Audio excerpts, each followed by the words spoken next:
የእንግሊዝኛው ቃል ሚኒንግ ወይንም ደግሞ ትርጉም የተባለው ነገር በዚህ ዘመን በጣም በተደጋጋሚ የምንሰማው ቃል ሊሆን ይችላል። ምናልባትም ሁሉም ሰው ትርጉም የሚለው ሰው ወይንም የህይወት ትርጉም ብሎ የሚያስብ ሰው እንዳለ የራሱን የህይወት ትርጉም የሚፈልግ ይሆናል። ነገር ግን ትርጉም ማለት ምን ማለት ነው? እኔን ብትጠይቁኝ ምናልባትም ከጠዋት ስነሳ የማስበው ነገር የምነሳበት ምክንያት ብዬ ልመልስ እችላለሁ።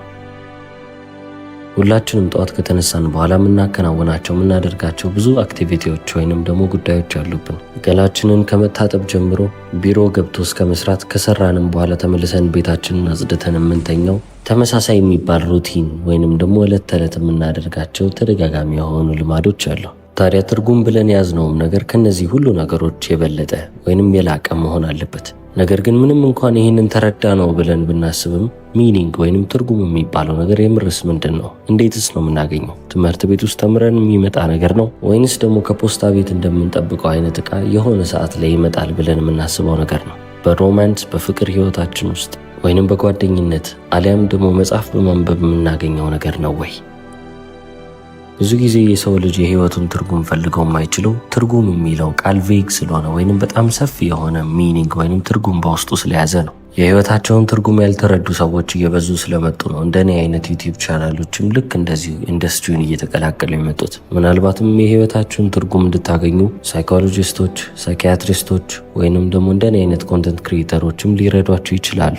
እኛም ላናስፈልጋችሁ የምንችልበት ሁኔታ አለ። እናንተ ማንም ሰው ሳያስፈልጋችሁ የራሳችሁን የህይወት ትርጉም ፈልጋችሁ ታገኙም ይሆናል። አሁን ያለንበት ዘመን ግን ሚኒንግለስ የሚባልበት ዘመን ነው። ትርጉም አልባ ስራዎች፣ ትርጉም አልባ ነገሮችን የምናከናውንበት ጊዜ ነው። በዚሁ ልክ ዘመኑ በጣም የሰለጠነ የሚባልበት ዘመን ነው። ስለዚህ አማራጭ ወይንም ምርጫ የምንላቸው ነገሮች በጣም ሰፍተዋል። ስለዚህ ምርጫ ከሰፋ ደግሞ ምን መርጠውን አናጣም አይደል? በጣም ቀላል አድርገን እናስበዋለን። በቃ ሁሉም ነገር በብዛት ስላለ ከዚህ ውስጥ ለኔ የሚሆነውን አናጣም ብለን እናስብ ይሆናል እንጂ አንዴ ጨዋታ ውስጥ ከገባን በኋላ ምን ያህል ከባድ እንደሆነ እየተመለከትነው ነው።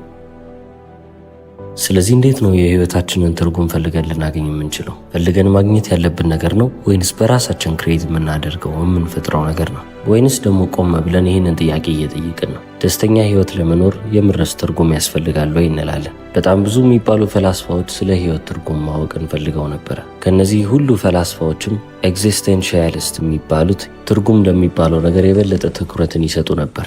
እዚች ምድር ላይ አብዛኛው ሰው ሚኒንግለስ የሆነ ህይወትን እየመራ ነው። ስፔሻሊ ምዕራባውያኖቹ ማለት እንችላለን። አብዛኞቹ ትርጉማቸውን ሳያውቁ ያንን ለመፈለግ እየታገሉ ያሉ ሰዎች ናቸው። አንዳንዶቹ ደግሞ ይህንን ሚኒንግለስለስ ለማምለጥ ወይንም ትርጉም አልባ የሆነውን ህይወታቸውን ለማምለጥ እየሞከሩ ያሉ ናቸው። የማምለጫ መንገድ ብለው የሚያሰቡት ኢዚ ፕሌዠር የሚባሉትንና ዲስትራክሽኖችን ነው። መጠጥ፣ ሱስ ወይንም ሴክስ አሊያም ስልክ ወይንም ደግሞ ምግብ፣ ምንም አይነት አዲክቲቭ የሚባል ነገር እንዳለ ልክ እንደ ማምለጫ ሊሆን ይችላል።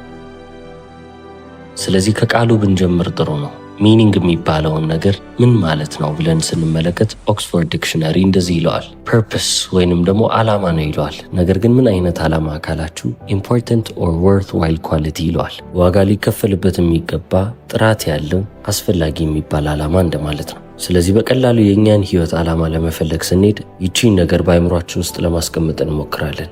worth while or significant purpose ይኖረን። ዓላማ አለኝ ብላችሁ ዓላማችሁ በጣም ትንሽ ወይንም ደግሞ ምንም የማይጠቅም ከሆነ ትርጉም ሊሆን አይችልም ማለት ነው። ስለዚህ ማንኛውም ትርጉም የተባለ ነገር ትልቅ የሚባል ዓላማ ወይንም ደግሞ የምርም ልታሳድዱት ልትከተሉት የሚገባው ነገር መሆን አለበት። እዚሁ ጋር ተመሳሳይ ጥያቄ እያሰብን ይሆናል። አንድን ዓላማ ትርጉም ያለው የሚያስብለው ነገር ምንድን ነው ብለን እናስባለን። ትርጉም ሲጀምር ክራይቴሪያ ያወጣለት መቼ ነው? እንዴትስ ነው ያወጣለት? ይህስ ክራይቴሪያ የመጣው ከውጪ ነው ወይስ ከውስጣችን?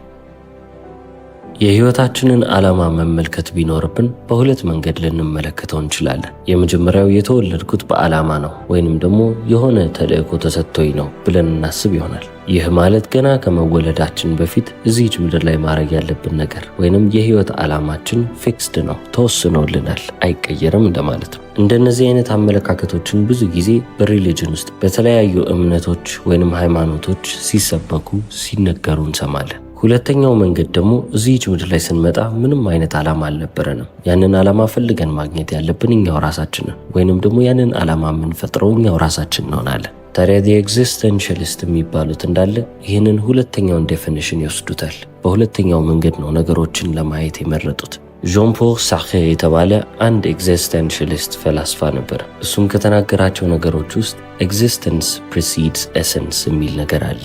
መጀመሪያ የሰው ልጅ ሲኖር ነው ትርጉም የሚባል ነገር የሚመጣው። ትርጉም የሰው ልጅን ኤግዚስተንስ አይቀድምም ነው የሚለው። ምክንያቱም የሰው ልጅ ከሌለ ትርጉም እንዴት ሊኖር ይችላል የሚል ሐሳብ አለው። ታዲያ አሁን ይህንን ኤሰንስ ይህንን ትርጉም እንዴት አድርገን ነው ልናመጣው የምንችለው? ህይወታችን ላይ ልንጨምረው የምንችለውን ነገር ከየት አድርገን እናመጣለን ካልን ምናልባትም በጣም ግልጽ ከሆነው መልስ ብንጀምር ይሻላል። ነፃነታችንን ከማወቅ ይጀምራል።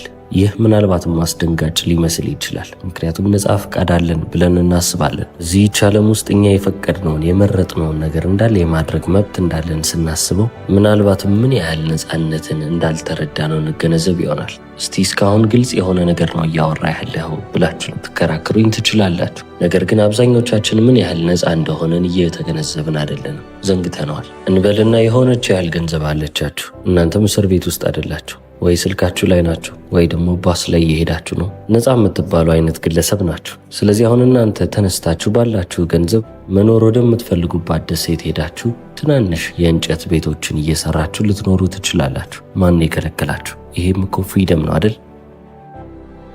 አሁን ይህንን ምርጫ ልትመርጡ ትችላላችሁ። እንግዲህ ምሳሌውን ስሰጣችሁ ገንዘብ አላችሁ ብለን ነው ምሳሌ ሰጠነው። ታዲያ ገንዘብ ቢኖራችሁ ይህንን ታደርጉ ነበር ወይ? ምናልባትም አለማድረግ በጣም ትክክለኛ ውሳኔ ሊሆን ይችላል። ነገር ግን እንደዛም ቢሆን ማድረግ እንደምትችሉ እያሳየኋችሁ ነው። ዛሬውኑ የምትሰሩትን ስራ ልታቆሙ ትችላላችሁ። ዛሬውኑ ትዳር በቃኝ ልትሉ ትችላላችሁ። ዛሬውኑ ከቤት እወጣለሁ ብላችሁ ተወስኑ ይሆናል። ምንም ነገር የማድረግ መብት አላችሁ፣ ትክክል ብትሆኑም ባትሆኑ። ይህንን ፍሪደም እስካሁን ልብ ብላችሁታል ወይ? አስተውላችሁታል ወይ እያልኳችሁ ነው። ምክንያቱም ይህን ያህል ነፃ እንደሆነን እያወቅን እንኳን የሰው ልጅ ስንባል አንድ ሲስተም ውስጥ ስታክ ካረግን በቃ እዛ ሲስተም ውስጥ ቀረን ማለት ነው። ንቅንቅ የማለት ምንም አይነት ፍላጎት የለንም፣ አይታይብንም። ታዲያ ኤምብሬሲንግ ፍሪደም ሲባል ነፃነታችሁን መውደድ ሲባል ይህንን እያልኩ ነው። ምንም አይነት የህይወት ሁኔታ ላይ ብትኖሩ ነፃ እንደሆናችሁ አውቃችኋል። ስለዚህ ነፃነታችሁን እንደፈለጋችሁ መጠቀም ትችላላችሁ። ካልተጠቀማችሁም ግን ኃላፊነቱ የእናንተ ነው።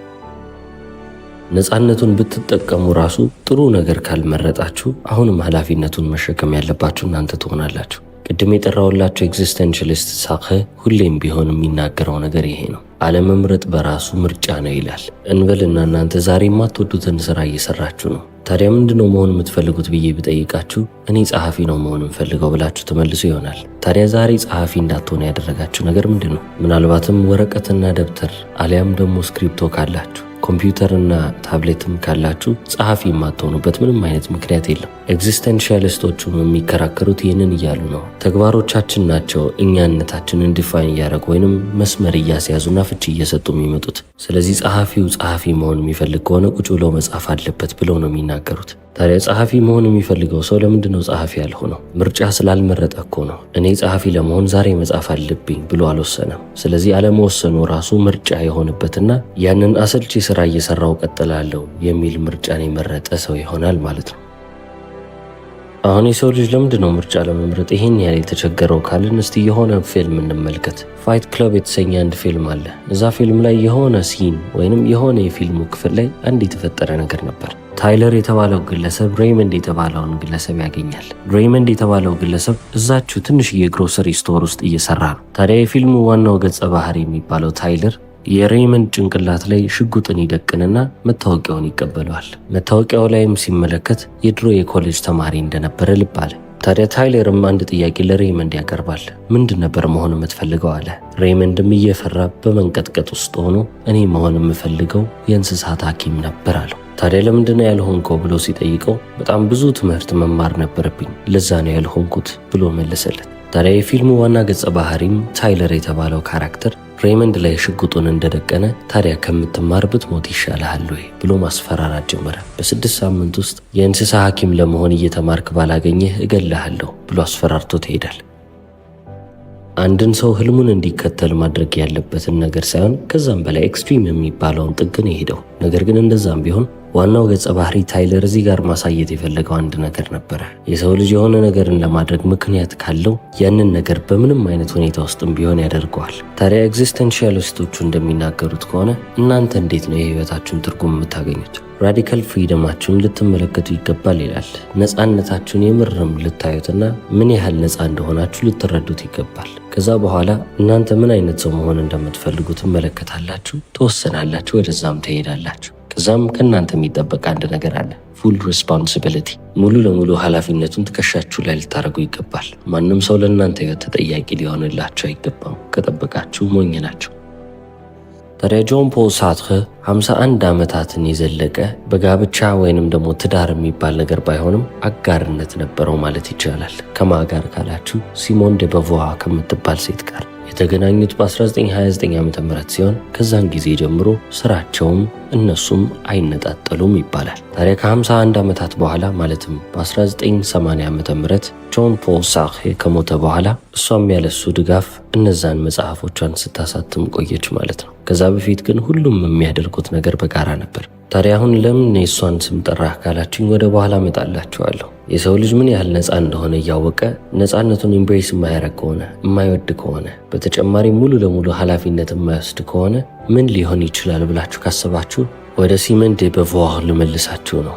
ኤቲክስ ኦፍ አምቢጊዊቲ በተሰኘው መጽሐፏ ላይ አንድ የፈጠረችው ቃል አለ፣ ሰብማን የሚል ነው። ልክ መጽሐፍቶች ላይ ቶፒክ የሚለውን ከላይ ወይንም ዋናውን ርዕስ ከላይ ታዩና ከታች ሰብ ቶፒክ ብሎ የርዕሱ ትንሽዬ ርዕስ ብሎ እንደሚያስቀምጠው ማለት ነው።